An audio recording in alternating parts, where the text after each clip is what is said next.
Palma 90 presenta Médicos en la Radio. Buenos días, Médicos en la Radio, que llega gracias a Naclini Dental, clínica de odontología especializada. Recuerda que en Naclini se ofrecen todos los servicios dentales, desde limpieza, bracket, hasta limpieza dentales. A tu cita hoy llamando al 809-524-5858. Y hoy viernes, como siempre hablamos de epidemiología, yo el doctor José Luis Félix, que el doctor Teodoro parece que está en el Congreso de Medicina Familiar o de Cardiología. Y nos estará escuchando a larga distancia, como lo hacen ustedes, a través de la frecuencia de Palma 90.7 o del canal de YouTube de Empresas Radiofónicas. Así que buenas tardes y buenas noches los que nos ven diferido y en otras latitudes del mundo. Al final de Acción Mañanera felicitaban a Tony Ramírez. Lo mismo hago contigo, Tony, compañero de labores. Y sobre todo también te felicito por el palo que diste ayer. Salió tu nombre en el periódico El Caribe como reseña de un video que subiste. Yo creo que dobles felicitaciones para ti, hermano. Y más hoy, que hay agua por todos los lados. Barahona está prácticamente inundado por las 4 bocas. Hay agua temprano y podemos decir que la suerte que los colegios ya terminaron, porque prácticamente de las 7 de la mañana o quizá antes ha estado lloviendo en algunos puntos, pero sobre todo en la actualidad tenemos agua por todos los lados.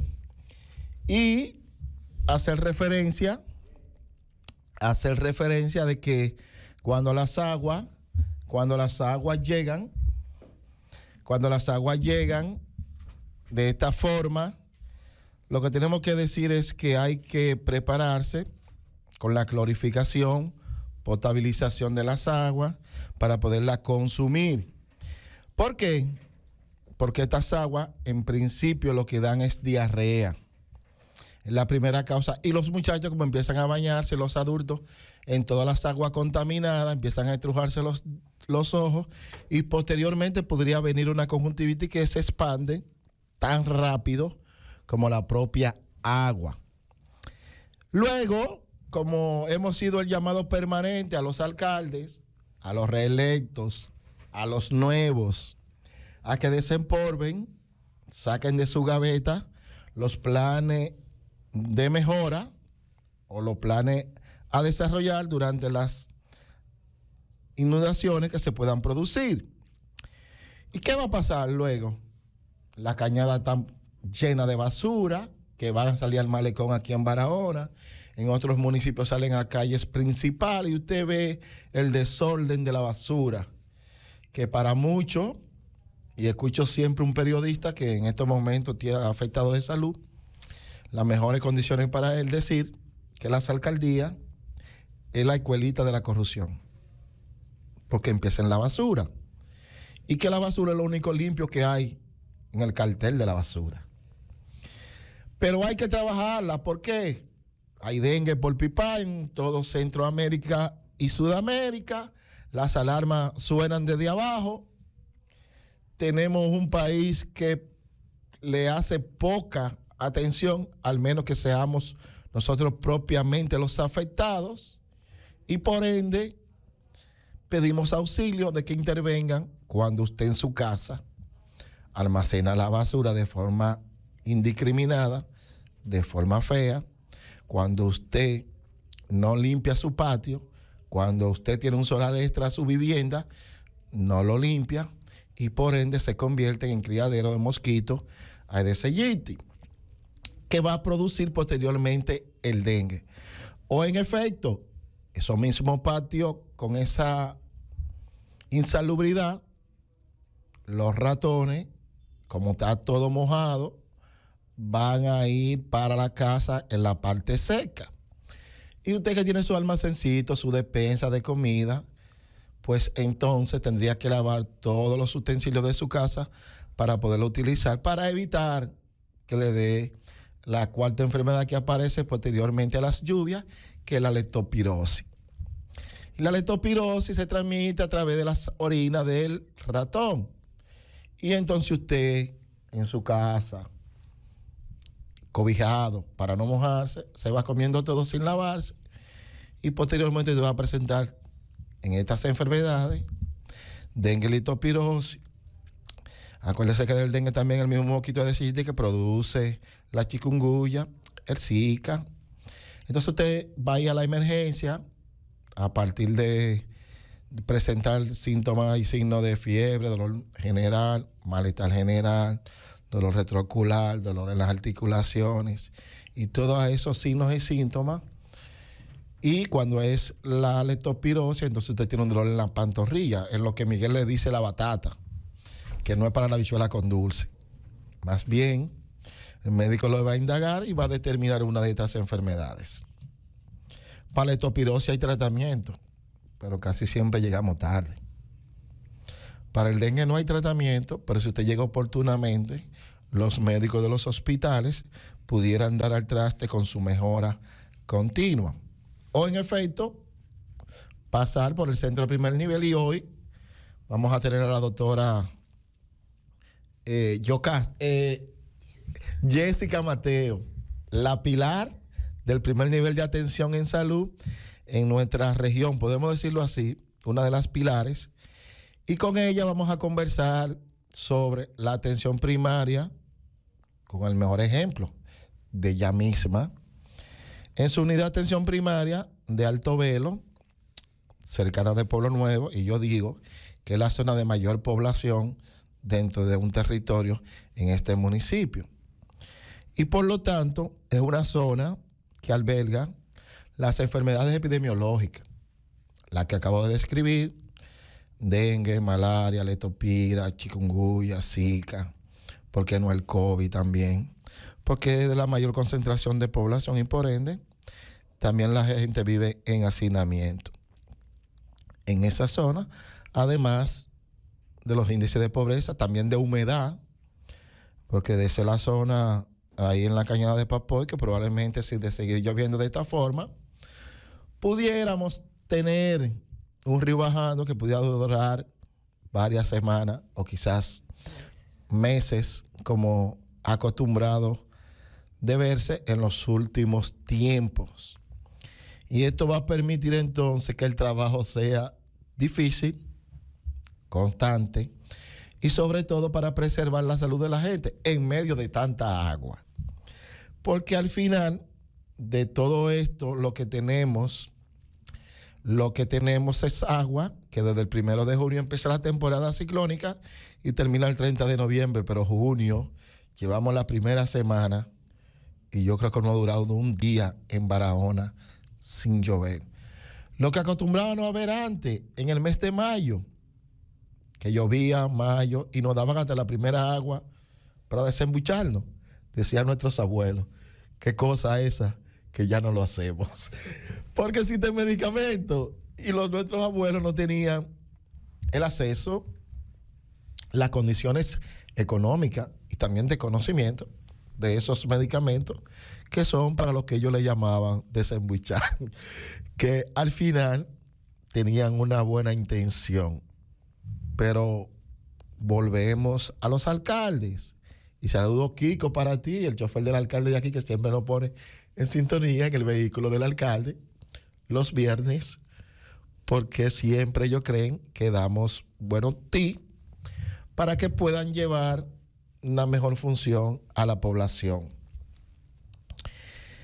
Hay que trabajar. La basura nos está arropando, no solamente en Santa Cruz, sino en el país entero, porque si usted agarra un periódico y empieza a hojearlo o va a la forma digital, como lo estamos haciendo ahora a través del celular, se dará cuenta que es una misma voz nacional. La basura, la basura.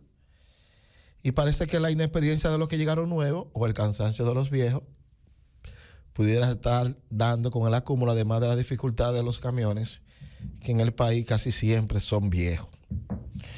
Y hay que buscar las alternativas para cuando esos camiones se dañen, dar a la colección de la basura, porque cuando, y pongo el mejor ejemplo de mi sector, recoger la basura todos los lunes, no hay basura en ese sector que no tenga gusano. Por el acúmulo de la misma. Y ahora lloviendo, sería peor. Y por lo tanto, vemos la preocupación desde el ámbito de la salud. Y Jessica Mateo, que está aquí, nos va a dar todos los detalles en breve, después de la pausa. Ella está un poquito desesperada, pero Jessica nos va a dar cómo se da a raíz de tantas aguas, porque ella tiene una UNA en el sector donde más agua hay, porque hemos dicho o decimos que la cañada de Papoy bajo un río, Tunino, en su momento, y como ha llovido tanto, solamente hay gente pidiéndole a Dios que no se haga dicho río por tiempo, porque al final entonces sería preocupante para los moradores de ese sector. Y llevar mi condolencia también al comunicador Edinson López, que tiene, creo que, su novenario de su mamá que falleció este sábado. Y entonces, con tantas aguas por ahí, sería un poco dificultoso, Miguel. Al igual que al DJ Master, nuestras condolencias para él. Entonces, todo esto, ¿cuál es el plan que hay posterior a las aguas? ¿Cuál es el plan que había anterior a las aguas? ¿Y qué vamos a hacer como sociedad? ¿Seguir tirando basura porque el agua la va a desaparecer o va a caer al mar? Y es penoso ver las playas de Casita Blanca, del Hotel Guarocuya, llenas de basura, prácticamente plástico por todos los lados. El ayuntamiento tiene su responsabilidad, pero nosotros tenemos la nuestra. Aprenda a almacenar la basura, aprenda a sacarla cuando el camión pase, y el ayuntamiento que aprenda a recolectar la basura cuando ha hecho el compromiso de que si es el lunes, es el lunes. Todo esto podemos llevar a un municipio limpio, hermoso, digno de venir acá, pero sobre todo nosotros, los que vivimos en cada uno de estos municipios de la región Enriquillo, sentirnos orgullosos de que vivimos en la zona más limpia del país, pero todos tenemos que aportar. Ese es el mejor ejemplo que podemos darle a nuestros hijos, y es el mejor legado que podemos dejarlo a las próximas generaciones, y sobre todo a los hijos, a los nietos de usted, que hoy es autoridad, y que a usted que lo van a cuestionar en el tiempo. Ya aquí con la doctora Jessica Mateo, médico del primer nivel de atención de la UNA de Altobelo. Jessica, buenos días y bienvenida. Buenos días y gracias por la invitación. Contigo es fácil hablar del primer nivel porque la experiencia tú la tienes toda acumulada. Y has visto todo lo que ha pasado en el proceso de desarrollo de atención primaria en salud. Así que tú eres médico del primer nivel. ¿Qué es el primer nivel de atención? ¿Dónde tú estás alojada? ¿Y qué ustedes hacen de forma de planificación de la salud de esa población que tú tienes asignada en tu territorio? Bueno, el primer nivel de atención es la puerta de entrada al sistema de salud. Yo tengo 17 años, 15 o 16 años laborando en la unidad de atención primaria Altobelo. ¿Qué le digo? Yo tengo una población asignada. ¿De cuánta gente? Ahora mismo yo tengo 632 familias, 2.358 habitantes. Eso se hace cada cierto año. Puede que varíe porque hay personas que se mudan, hay solares que no estaban habitados y hacen vivienda. Pero en la última sectorización que hicimos, que fue el año pasado, esa es la población adscrita que tengo en el momento. Nosotros tenemos una cartera de servicio. Allá hay medicina general, hay control prenatal, tenemos programa de inmunización, tenemos prevención de cáncer cervicouterino, tenemos el control de crecimiento y desarrollo, se ofrece, tenemos programa de TV, tenemos lo que son las visitas domiciliarias y otras cosas más que se hacen. Damos charlas cada cierto tiempo, no, se programan charlas mayormente semanales, Y cuando tenemos esos estudiantes que van de pasantía, también se programa y se dan, tanto dentro de la unidad de atención primaria como fuera. Ustedes salen a los sectores dentro de su territorio a dar esa charla. ¿Tienen escuelas dentro del territorio o lo hacen a grupos de forma masiva, previamente a una socialización, o siempre por grupito en esquina? ¿Cómo lo hacen en términos fuera del establecimiento? Pues ya el establecimiento sabemos, se lo están dando los pacientes que están ahí ese día, pero fuera de ahí, ¿cómo lo hacen en el término de la prevención? Me imagino que en ese contexto van. Ok. Nosotros se hacen tanto en la escuela, pero según la escuela, en el caso de la de nosotros, que es una escuela de 300 o 280 y pico de estudiantes, pero el nivel de ellos es hasta sexto. Según la charla que se va a impartir, se destina el lugar. Ustedes saben que en la escuela esto de embarazo adolescente, por la población que tenemos de niños, no se da dentro de la escuela. Siempre hablamos sobre el dengue y esas enfermedades prevenibles. Pero siempre acudimos a las iglesias cuando queremos dar algunas ciertas charlas, como las enfermedades de transmisión sexual. Ahí sí, nosotros vamos a... ¿Se la aceptan en la iglesia? Sí. Porque hay como un medio oscuro ahí, que hay pastores que de sexo no se puede hablar en la iglesia. Sí, tenemos porque son enfermedades de transmisión sexual y él tiene que entender que son a través de las relaciones sexuales, como su nombre lo indica. Y sí, hemos sido aceptados y él... Le pedimos a la iglesia prestada, le decimos para qué la queremos y siempre lo hacemos. Excelente. En términos de la cartera de servicios como la de Glosate, ¿cuál es, y vámonos ya de forma individual, a las atenciones en salud en términos de la población? ¿Ustedes esa cartera de servicios la dan todos los días o tienen días específicos para dar esa atención? Realmente la atención se dan todos los días. En el caso de las embarazadas, una embarazada que llega, sea lunes, martes, miércoles, jueves o viernes, se capta el primer día. Ahora bien, para seguimiento, en este caso, la embarazada se programa un día. Ok. De seguimiento, pero captación cualquier momento que vaya. Igualmente con el niño de crecimiento y desarrollo, cualquier día que llegue. Pero después se le programa cita, porque los niños, según la edad, se le programa una cita por edad, por meses, el protocolo manda. Exactamente, desde que llega, después a los 15, a los 15 días, después en el mes, después los 2 meses, lo que indica el protocolo. ¿Qué te quiero decir con eso? También lo del programa de crónicos, de enfermedades crónicas no transmisibles, como son la hipertensión y la diabetes. También el paciente se llega desde el primer día que llegue, no importa el día, el paciente se capta. Esos son los 3 primeros, vamos a decir, grupos de personas dentro de tu territorio, las 632 familias que tienen, que por demás, yo no sé por qué, y Teodoro si estuviera aquí preguntara, ¿por qué un médico de primer nivel no aspira a regidor? Porque sacan 600 votos cualquier regidor y ya lo es. Sin embargo, ustedes tienen una población de familia de 632 en este caso, y yo nunca he visto un médico de primer nivel aspirando a una candidatura. Sin embargo, vemos médicos de los hospitales y es una contradicción, pero eso me lo dice más ahorita. Dentro de los 3 grupos, los crónicos, los niños, en el caso de crecimiento y desarrollo, y las embarazadas, estos son los 3 principales programas que ustedes, vamos a decir, o las atenciones que dan a la población, o cualquier una. Sí, pero tiene el programa de inmunización, muy importante. Sí. El de vacuna, que va relacionado a crecimiento y desarrollo, aunque sean 2 paralelos. Sí, pero esos son realmente lo que más... El fuerte de la UNA. De la UNA, unidad de atención. ¿Y cuántos crónicos ustedes tienen registrados allá? Aproximadamente hace poco, nosotros tenemos 183 crónicos. Ahora bien, esos crónicos, ahora mismo no te tengo el dato correcto, están subdivididos.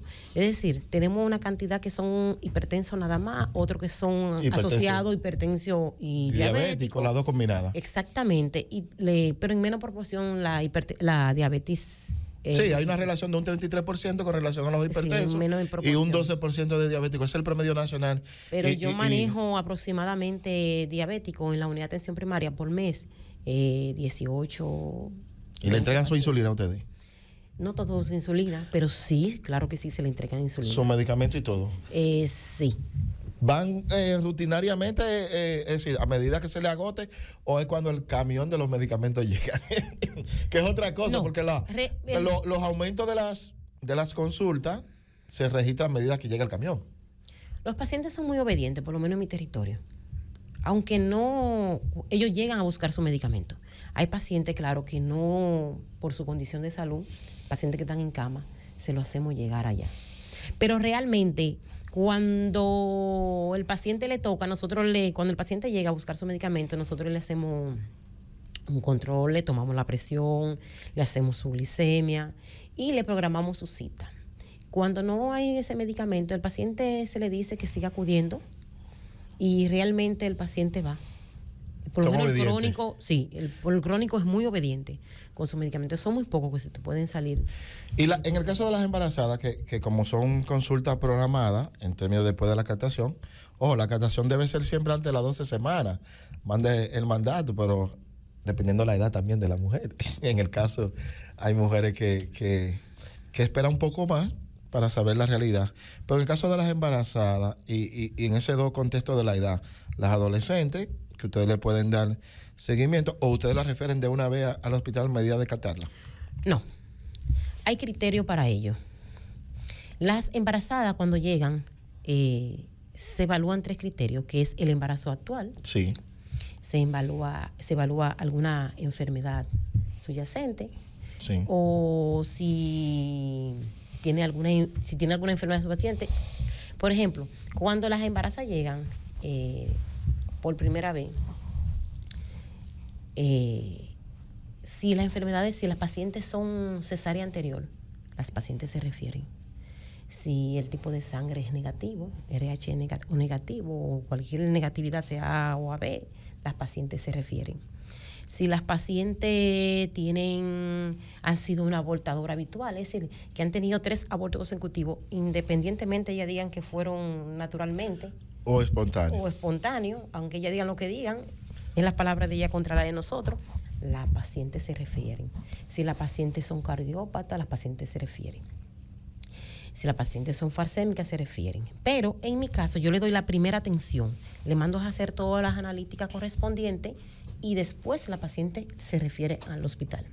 Una cosa, aunque yo refiera a la paciente al hospital, yo le sigo un seguimiento. Hay médicos que no le gustan, que le han llamado la atención, pero le sigo un seguimiento. ¿Por qué? Porque las pacientes siguen siendo mías. Y el hospital la ve y tal vez el próximo médico que le toque no es el mismo. Y en algún momento, después del mes que la vieron, ellas se pueden poner mal, puede pasar algo. Yo la sigo viendo. Yo no la dejo de ver. No se le entrego de una vez al hospital. Pero ese seguimiento, ese que tú la sigues viendo, le estás dando un seguimiento también con tu cartilla en tu establecimiento. Exactamente. Yo lo que no le escribo es, porque una vez tuve un inconveniente con un especialista, es escribir en la cartilla que ella tiene. Sí. Pero tiene que llevarme la que ella tiene para ver el seguimiento. Y así me doy cuenta si la paciente realmente está asistiendo a ese referimiento que ustedes le hicieron. Yo le di. Sí. Excelente, porque muchas veces, como tú lo dices, médicos de primer nivel se descargan de la paciente, ya yo te referí, ya tú no eres mía. No. Sin embargo, dentro del territorio y cualquier eventualidad que pase con la paciente, al primer nivel que van. Es que sigue siendo mía. Al primer nivel es que van porque vive dentro de ese territorio. Entonces, no es culpándote de tu responsabilidad, sino es dándole respuesta a tu responsabilidad. Sí. Eso es lo que tú nos estás diciendo. Sí, tuve una experiencia hace muchos años. Tú sabes, la experiencia que tuvimos con una paciente, no sé si... Sí, yo recuerdo. Yo era epidemiólogo provincial. Sí, y eso me sirvió a mí para seguir así. Claro. De experiencia. Bueno, esa en términos de y las adolescentes, mencionaste ciertas características, pero en el caso de una muchacha de menor de 16 años, que llega ya al centro, ¿qué ustedes hacen con esa muchacha de menor de 16 años por primera vez embarazada? Lo mismo. Mi paciente llega, se le abre su cartilla y la paciente se le manda a hacer todo. Cuando la paciente viene, incluso yo no pongo ni cita, yo pongo cita abierta, si ustedes revisan los récords. Cita abierta. ¿Para qué? Para cuando ella venga con todo lo que tiene, pues entonces yo la refiero y hago lo mismo. Le explico de por qué. Porque ella es menor de 16 años, anteriormente no se aceptaban. Eran 18, se referían, ya no. En el último modelo de atención prenatal que no que nos dieron. Y realmente la paciente hago lo mismo con la demás. Yo la remito al hospital, pero como quiera sigue siendo mía. Yo le sigo dando la atención. Yo sé que tú tienes un máster en psicología. Tienes un máster en psicología que es ventajoso con relación a los demás médicos del primer nivel. Pero en este caso, y me quedo con las adolescentes embarazadas, cuando la mamá no sabe, o en su casa no sabe que la muchacha está embarazada, ¿cómo tú lidias, atendiendo también a tu máster, que yo sé que lo desarrolla, por lo menos en esos casos? ¿Cómo tú lidias con la familia y la muchacha para dar la información de que esta niña está embarazada? Realmente no llegan pocos casos de que los padres no lo saben. Lo que llegaron. Cuando llegan, realmente hablamos con ella. Hablamos con la niña. Tú dices como dice el médico, ¿se lo dices tú o se lo digo yo? Exactamente, porque es una responsabilidad y es una niña, aunque esté embarazada. Sí. Y realmente los padres, la madre en este caso, porque a veces son madres solteras, tienen que saberlo. Pues nada, se le da y se le dice que si ella no tiene el ánimo para decírselo, que nos la trae aquí a nosotros. Yo he tenido como 2 casos sobre eso. Incluso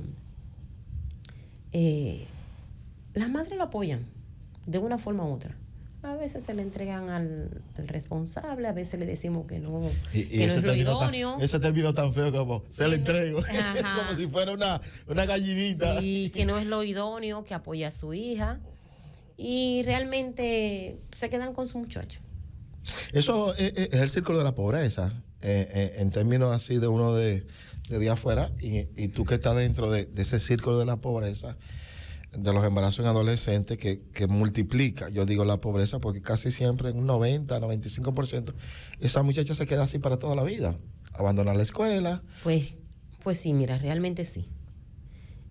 Yo siempre he dicho que uno no debe cansarse a la hora de hablar sobre eso con ella y darle charla, porque si eran 5, puede que 2 se salven, pero realmente siguen igual. Yo siempre he dicho que la pobreza más grande entre la población que tenemos es la mental. Sí, yo soy partidario de ese concepto también. La pobreza en el sur no es de bolsillo, es mental. Es mental. Eso sí. Y tú que lo vives a diario en tu establecimiento de salud, la mayor para decirlo, en ese concepto. Pero volviendo entonces a lo crónico, ya sabemos que son hipertensos, dejando un poco los adolescentes, porque vamos a ir por grupos de mayor circulación por los establecimientos. Los hipertensos, tenemos hipertensos y tenemos diabéticos como pacientes crónicos. ¿Hay otras eventualidades también que tiene dentro de ese listado de tu paciente crónico? Poca proporción, pero tengo epiléptico, tengo paciente psiquiátrico, aunque no llegan los medicamentos, pero tengo con esquizofrenia. Tengo un paciente con esquizofrenia y tengo un paciente con depresión. Hay más, pero son los que están adscritos. Sí, identificados. Sí, identificados. Ustedes cuando hacen las actualizaciones de la ficha familiar y en este caso también de los diagnósticos de la gente, ustedes buscan esos casos así que son menos frecuentes, pero que todo el mundo sabe, ese está como mal. Cada 6 meses se hace actualización de las fichas.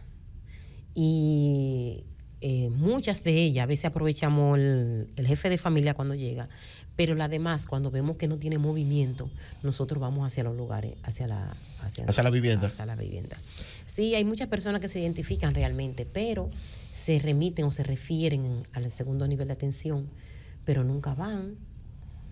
Se habla con la familia y son cosas que realmente, por más que tú quieras, no salen de las manos.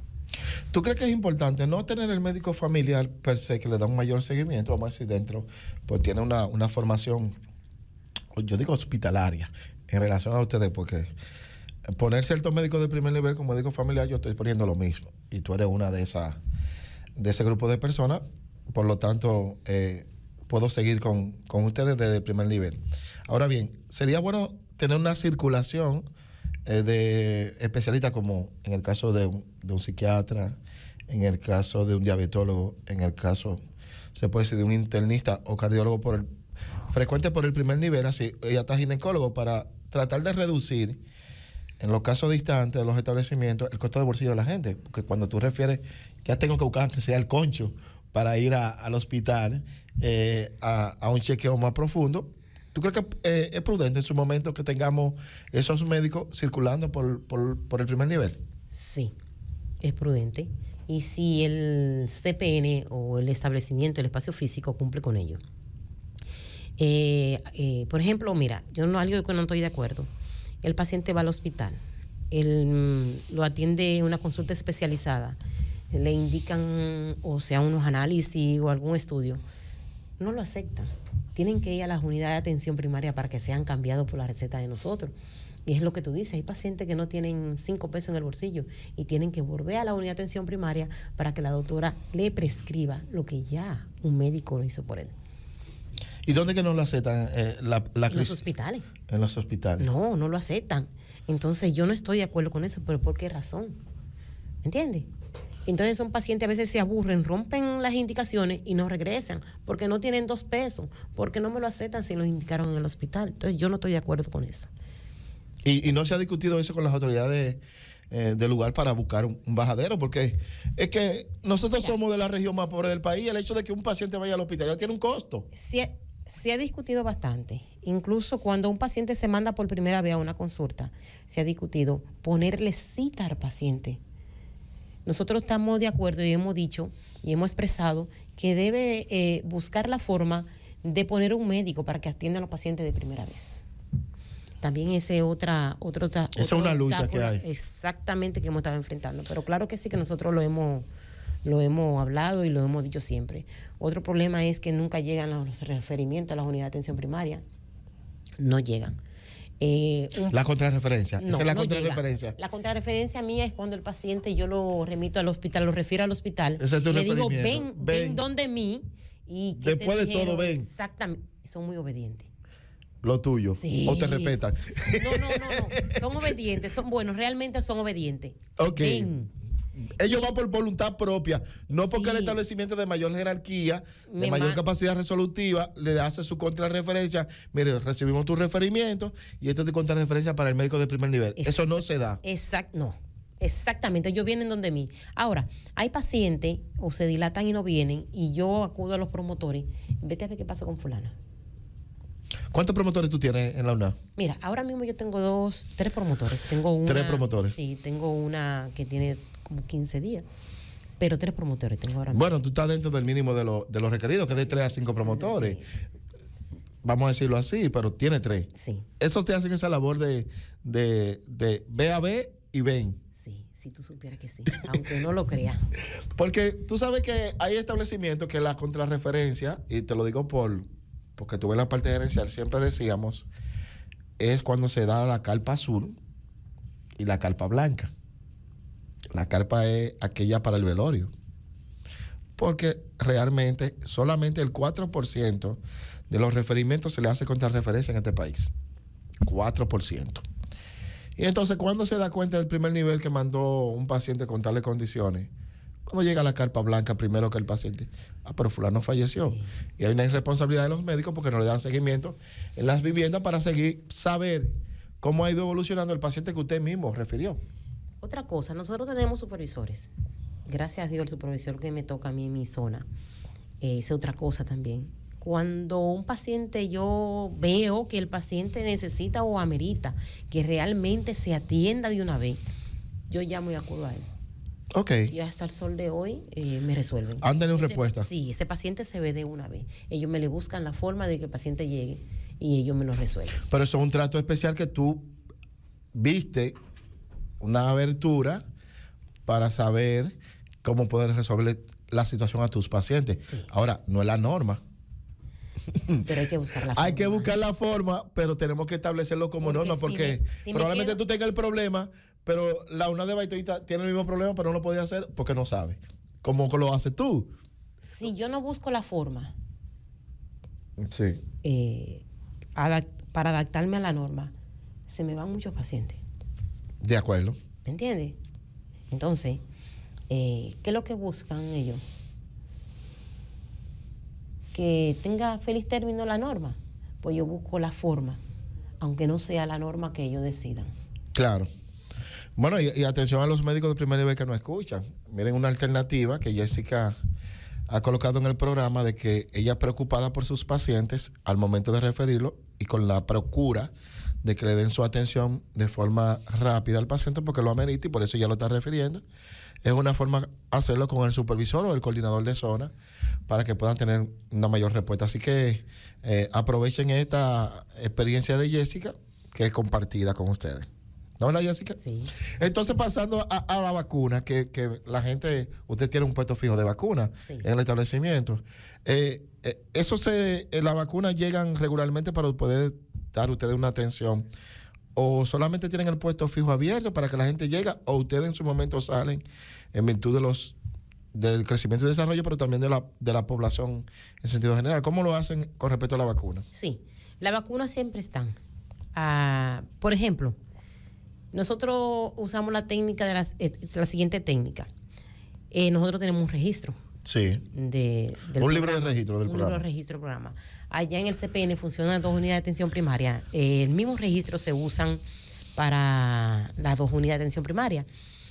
Pero cuando el registro hay un acápite donde se pone el lugar que pertenece, ya saben que le pertenece a... Ok, ustedes completan el libro con todos sus acápites. Sí. Y señalan Sí. dentro del libro de cuál una es uno y cuál es la una del otro. Exactamente. ¿Qué pasa con el mío? Mi enfermera, yo le digo casi cierto tiempo, nosotros salimos los viernes a la visita de atención primaria. Cuando nosotros salimos los viernes a la visita de atención primaria, Esa es la visita domiciliaria. sí, Ok. ella me busca los pacientes, doctora. Ella sabe que tiene que hacerlo cada cierto tiempo. Doctora, mire, esos son los pacientes Sí. que le hacen falta vacunas. Que están incompletos para su edad. Exactamente. ¿Qué hacemos nosotros? Cogemos el termo, lo preparamos y nos vamos. Tú dirás, pero ¿y cómo ustedes se acuerdan de todos los niños para saber la dirección de ellos? ¿Tú lo conoces? Sí, a pesar de lo que lo conozco, pero son muchos. Sí. A pesar de lo que lo conozco, nosotros tenemos, o por lo menos yo tengo, todo mi niño escrito por año de nacimiento. Es un libro aparte.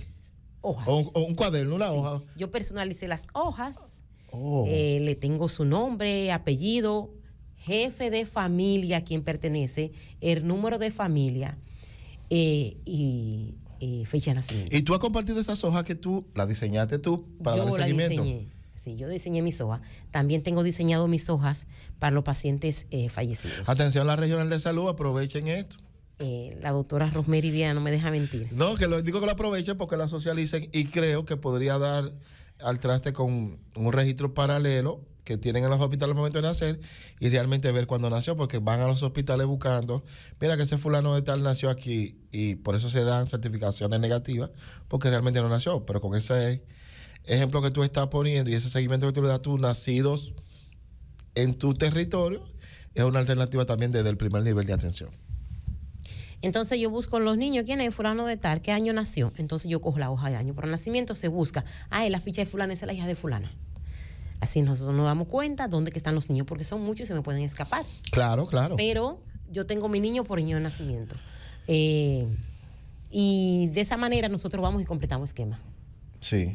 Hay muchos niños en esos casos que a veces no está la vacuna en la unidad de atención primaria. Por algo, Pero no es que ¿por qué? no así. Se agotó y no ha Pero llegado y se siempre dan le ciertas dice- situaciones. Y siempre se le dice a ellos que vayan al hospital y cuando regresen del hospital que venga para plasmarlo en el libro y no tenga ese inconveniente. Ok. Pues entonces nos encontramos con ciertos niños cuando llegamos, no doctora, yo lo tengo completo, présteme el libro, pues sí. Pues entonces nosotros lo que hacemos, a Julio Peña, tal vacuna, y cuando llegamos a la unidad de atención primaria, pues nosotros vamos al libro y registramos de que él realmente la tiene. Excelente. Bueno, mira, uno va aprendiendo. Yo que fui encargado de vacuna, con esas modalidades de registro por año de nacido vivo, yo creo que es una experiencia a compartir y hay que decirlo a los otros establecimientos para socializar esta idea y tener un mejor y mayor registro, no solamente de la vacuna por el libro de seguimiento, sino también en su ficha que tú diseñaste tú, y es bueno. Sí, porque a veces ustedes van buscando, se va buscando la cantidad escrita de niños de 0 a 5 años. Sí. Entonces yo lo que cojo Tus hojas. mis hojas y ¿Y cuál es el promedio de nacimiento por año allá en el establecimiento? Que tú, como lo estás registrando, tú tienes más o menos un promedio por año. Bueno, puede ser 20. Por ejemplo, lo que va por año ahora mismo yo tengo 5. Sí, en el primer, bueno, ya estamos entrando a la mitad del año. Sí, 5 niños ahora mismo. Sí, en lo que va del año. y tú sabes que el promedio superior, yo digo superior a los nacimientos, es el periodo agosto-octubre. Sí. Ese trimestre es de mayor nacimiento en este país. Por eso la mayoría cumplimos año en septiembre. Hay pacientes que realmente muchas puérperas, porque tienen seguro privado, no asisten a la unidad de atención primaria, pero siempre uno la convence y le dice que por algo siempre se va. Que mira, ahí mismo aprovechamos y el programa de inmunización, y para que tú no vayas al hospital, nosotros lo tenemos cerca. Y aunque ellos no vayan, siempre tienen su ficha. Esos pacientes tienen ficha. Aunque esos pacientes, Aunque no claro, vayan, esos pacientes tienen ficha. Y de una forma u otra, esos pacientes terminan llegando a la unidad de atención primaria. Excúsame, sea por la vacuna, Sí. sea porque se cortó un dedito, un integrante de la familia, pero esos pacientes siempre llegan y ahí entonces se le da movimiento a la ficha. Claro. ¿Entiendes? Y esos pacientes también, por ejemplo, que no van y uno siempre sabe quién parió. Doctora, mira, fulana parió, no estaba aquí. Uno le hace su visita. Y Se las hacen las primeras 72 horas como objetivo. Aquellas que no van al establecimiento. Puede hacer antes de los 10 días, pero se le hace. No Ok. necesariamente las 72 horas, pero antes de los 10 días se le hacen. Puede que se escape una. Sí, sí, pero claro, Se le hace. no. Se le da la orientación, se le dice en el hospital, se le entregan un pedacito de cartón, así se Sí, dice, se le coloca. donde se le pone la primera vacuna, que la BCG y la BCG. hepatitis recién nacida. Exactamente. Hay a veces que ellos llegan sin la hepatitis, yo digo que después de las 72 horas se pierde, pero que después se le ponen algunas otras vacunas que la contienen. Claro. Entonces, vamos de esa forma, con ese pretexto, y le decimos, escribimos al niño y se le da la orientación y terminan yendo. Claro. Sí, ya terminan yendo. Y con relación a la visita domiciliaria que la mencionaste, tú sabes que la visita domiciliaria muchas veces la utilizamos como instrumento para ir a ver el paciente que está acostado, el paciente que no puede ir al establecimiento. Yo soy partidario y combino con esa acción de previamente buscar a los niños que están con esquemas incompletos, porque voy para una calle tal, voy para la calle 2, por decir. ¿Qué ustedes hacen con la visita domiciliaria? ¿Siguen viendo las personas acostadas, postradas, y le hacen su chequeo a todo el mundo dentro de esa vivienda, o es simplemente hacer una consulta desde el establecimiento, pero en el hogar donde esté esa familia? Mayormente se le hace a la persona que lo necesita. De forma individual. Sí. No a la familia per se. De la única manera de hacer algo toda la familia, ¿cómo te digo?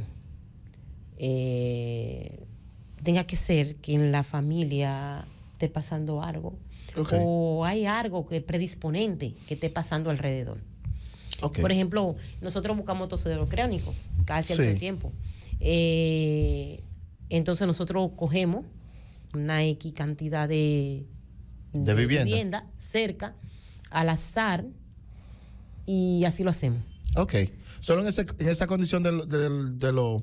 Yo te digo, en esa condición de los tosedores crónicos y sospechosos de una tuberculosis. Pero yo te digo, siempre le decía a los pasantes en la formación, si usted va a ver un paciente que está acostado que le dio un ACV hace 3, 4, 5 años, por ejemplo, y usted tiene 3, 4, 5 hijos ahí alrededor del paciente, que fue por una hipertensión, si usted tiene que hacerle previamente, porque ya tenemos un programa para medir la presión o buscar el tamizaje, hacer los tamizajes a los pacientes. Se le hace tamizaje a los hijos o familiares del paciente ahí mismo en la casa. A eso me refiero. Ya entiendo. Porque el riesgo es el mismo que va a tener los hijos en términos de la genética. Por ejemplo, mi papá está en silla de ruedas hace 4 años por un ACV. Los hijos por genética probablemente podamos tener podemos desarrollar la hipertensión y posteriormente hacer un ACV si no tenemos la prevención. Bueno, si te digo que yo lo hago todas las veces, así te hablo mentira. No. No. Es lo que quiero ver cómo entiendo, sí se hace, porque en lo adelante yo creo que habrá que ponerlo dentro de una norma. Por ejemplo, mira, las muchachas se ríen y yo digo siempre que yo tengo privilegio por los hombres. ¿Por qué? Los hombres nunca van. Sí, somos más toscos ahí al médico. Sí, ellos nunca van. Ellos van o porque van a buscar preservativo, mala juventud. Sí. Y yo lo atrapo. Ok. Entonces yo tiendo a hacerle su tamizaje. A veces, por ejemplo, antier va un paciente, me dice, doctora, yo tengo un dolor, yo quiero que tú me des un medicamento. No, yo no doy medicamento así. Vamos a atenderte. Claro. Entonces yo lo ¿Son un aprovecho. colmado? Entonces yo lo aprovecho y le hacemos lo que tenemos que hacerle. Máxime que son pacientes que realmente casi no van o no van a la unidad de atención primaria. No. Como hombre no vamos, al menos que tengamos un problema real de salud. Entonces ese es mi privilegio. Yo los atrapo, como dicen. Una cosa que hablaste ahorita del dedo cortado, y como estamos dentro del corazón de barrios violentos y la violencia en Barahona es parte ya intrínseca, ¿cómo se da ese mecanismo de violencia dentro de un establecimiento? ¿Las personas van heridas o cómo ustedes lidian con las situaciones de violencia alrededor de los vecinos? Mira, allá han pasado ciertos casos. Son cuestiones de riña.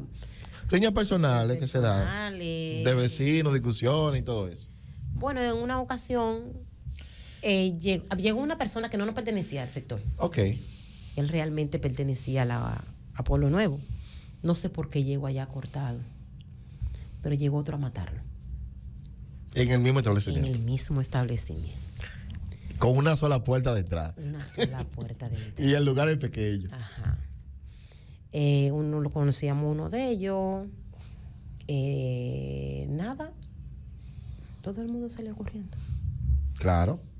Todo el mundo salió corriendo. No hay una seguridad que pueda prevenir eso. Sí. No ha pasado poco, pero no ha pasado. Pero yo digo entonces en los sectores, ustedes han sido parte, yo digo de la palabra de Agripino Núñez, es decir, socializar para la paz. El médico de la UNA también le toca hacer eso en algunos momentos. A mí no me ha tocado realmente. ¿No te ha tocado? No me ha tocado. ¿No te ha tocado lidiar con la violencia entre familias y todo eso? No. Entonces la violencia en el primer nivel, vamos a decir que es escasa. No, yo digo escasa en términos de la presentación de los eventos. Puede ser que después de fuera de servicio. A eso iba para allá. Digo, es escasa en horario laboral. Exactamente. Ahora, fuera de la labor del establecimiento, se da y uno nada más lo escucha. Ok. Eso es lo que pasa. Y si se han dado mayormente son de hombres. Sí, claro, entre hombres. ¿Saben cómo son los problemas entre hombres? Pero. Sí. Entre hombres. Ajá. Los problemas entre hombres. Entonces, no, realmente en hora laboral no. Por lo menos a mí no me ha pasado. Ok, ya en términos de la violencia. Decir cómo actuar, qué hacer, pero no me ha pasado. No te ha pasado. No. Solamente vivieron ese evento de violencia en el establecimiento. Hemos vivido varios. Pero dentro de la unidad de atención primaria. Siempre se da. Sí, pacientes que llegan. ¿Y usted tiene seguridad ahí? Ninguna. No hay seguridad en el establecimiento. Ninguna. Pacientes que lleguen, que quieren medicamentos, atento a ellos. Y no hemos visto con problemas con esas personas. Pero realmente. Y nosotras nos defendemos una con otra. Claro, pues ustedes son mayormente mujeres todas. Mujeres. Todas son mujeres, ahí no hay hombres. Ahí no hay hombres en el establecimiento con dos una funcionando dentro del mismo establecimiento. Una cosa, los medicamentos y los insumos, a través del SUGEMI, vamos a decir, los medicamentos y los materiales que ustedes necesitan, le está llegando regularmente porque a veces tenemos quejas aquí en el programa de personas que llaman, que mira que no hay medicamento en tal UNA. Ustedes han tenido la dificultad, todos los establecimientos, de que en un momento dado no hay. Pero ¿cómo que llega el medicamento a la UNA? Porque uno ve el aumento de las personas que van a la UNA. Realmente los medicamentos no están llegando como deberían. Para un establecimiento, la cantidad de medicamentos, para dos establecimientos, la cantidad de medicamentos que llegan no es suficiente. Y lo que llegan a veces no son los necesarios. Es decir, no puede ser que para un niño, 2 unidades de atención primaria, donde yo manejo una población de 2.358 habitantes, y la otra doctora, claro que no van todos, se sabe, claro. Y la otra doctora maneja, que es más la población más grande que ella, debe manejar algunos 3.000 y algo de habitantes. No puede ser que 50 acetaminofén sea suficiente. Sí. ¿Entiendes? Entonces, la cantidad de medicamentos no es suficiente. Se hace a través del SUGEMI, pero yo he tenido... Tú dirás, coño, pero tú eres la más privilegiada, la que más hace. No. Por eso tú estás aquí, oíste. Por eso tú estás aquí. Yo tengo la posibilidad. Yo cuando llega el medicamento, yo mando a buscar el listado y yo veo que llegó, que no llegó, y yo, pero nosotros necesitamos eso. Y yo acudo a mi supervisora, pero también he tenido el privilegio, no recuerdo el nombre de llamar directamente a una persona encargada de almacén. Pues entonces yo lo que hago es el listado, yo lo sello y se lo hago llegar a través de Rosemary. Y aunque sea poquito, pero ellos te completan, llegan lo que hay. Te completan. Jessica, la última pregunta. Y tú atendiendo la formación que tienes, ¿ha sido en el tiempo suficiente la estrategia de tener establecimiento en los sectores? Es decir, tener las UNA en cada uno de los sectores con relación a los hospitales. ¿Tú crees que es buena? Sí, es eficiente. El departamento, la estrategia de atención primaria. Sí, es necesaria. Claro que sí. Ha sido necesaria. Lo ha visto en el tiempo, ha sido necesaria y ha dado su fruto. Tener los establecimientos en el primer nivel en cada uno de los sectores. Claro que sí. ¿Por qué? Manito. Para que me lo diga, Óyeme. Al paciente a nivel del segundo nivel, las consultas especializadas, y tú sabes muy bien que no solamente nosotros, la región, son las 4 regiones donde vienen y se conglomeran aquí. Sí. Cuando a un paciente se le pone cita, cuando un paciente va, se le pone cita y no se atiende de una vez, en el hospital. Entonces, ¿dónde ellos acuden? En las unidades de atención primaria. La mayoría de los diagnósticos se mandan de la unidad de atención primaria solamente para confirmar a nivel especializado. El 80%. ¿Me entiendes? Sí. Entonces, realmente se necesitan. Un niño con fiebre, ¿qué tiene que ir a un hospital donde están las unidades de atención primaria? Tenga que ser que en este caso diagnostique un dengue y según hay criterio para mandar a un paciente al hospital, uno mismo en la atención primaria se le da seguimiento. Entonces realmente son necesarias. Qué bien. Quería escuchar esa respuesta porque hay gente que habla de eliminación. Sin embargo, cuando tomen esta entrevista con Jessica y ver los pros y los contras, pero los pros son más porque reduce el costo del bolsillo de la gente, tiene un diagnóstico